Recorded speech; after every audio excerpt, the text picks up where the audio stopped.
Now, this is an interesting one because I mentioned this when talking about rebuttals to the Kalam cosmological argument, and I pointed out that the multiverse hypothesis is actually one that was postulated in response to the fine-tuning argument.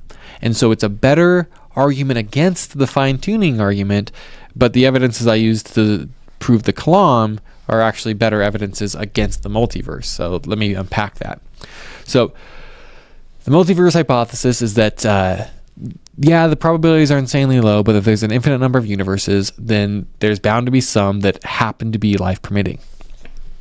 The problem with it is that there's zero empirical evidence for it, and there will never be any empirical evidence because you definitionally cannot observe another universe. If you could find a way to access it, it would not actually be another universe, it would be this universe.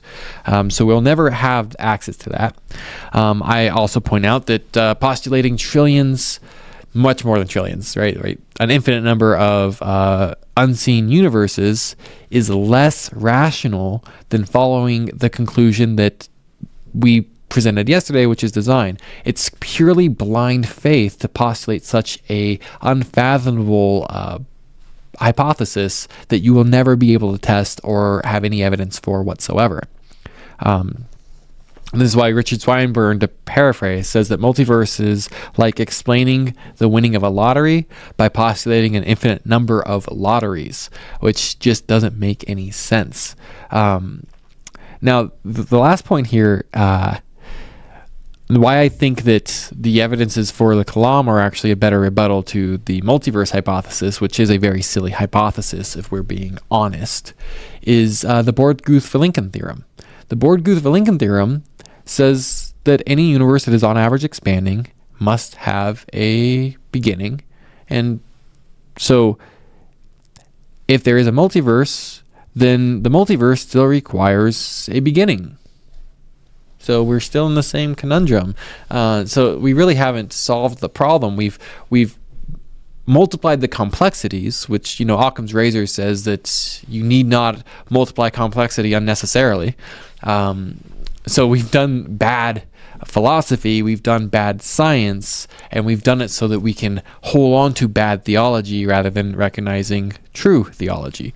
That when all the evidence supports one claim, that claim is probably the one that we should hold at least as our primary hypothesis, if nothing else. Fourth objection is that chance could still explain it. Well, I'll give two responses to this. One is that chance does not actually explain anything. That's a misunderstanding of what chance is. So if I flip a coin, there's a 50-50 chance it lands on heads, right? Say it does land on heads. You can say, well, there was a 50% chance, right? Right. But that doesn't explain how it landed on heads. What explains how it landed on heads is the physics behind the rotation of the coin, the gravitational force, wind resistance, things like that explain it. Chance is just pointing out the probabilities, which is not an explanation at all. So chance is not an explanation, even if it's the one you try to lean on. Now, additionally, I pointed out yesterday how just 4 of these 140 anthropic constants reduce our odds all the way down to 1 in 10 to the 144. That's a 1 with 144 zeros behind it, and if one of those zeros is a 1, then it doesn't happen. Like, this is an insanely, unfathomably small chance. As I said yesterday, it's like picking one marked atom from the Milky Way twice in a row. It's just not mathematically defensible. Chance is not a viable thought. So chance is just an absurd sentiment.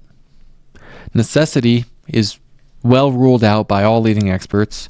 Multiverse is blind faith speculation, and the evidence points us towards design. This is why William Lane Craig says the odds against the universe being life permitting are so incomprehensibly great that they can't be reasonably faced.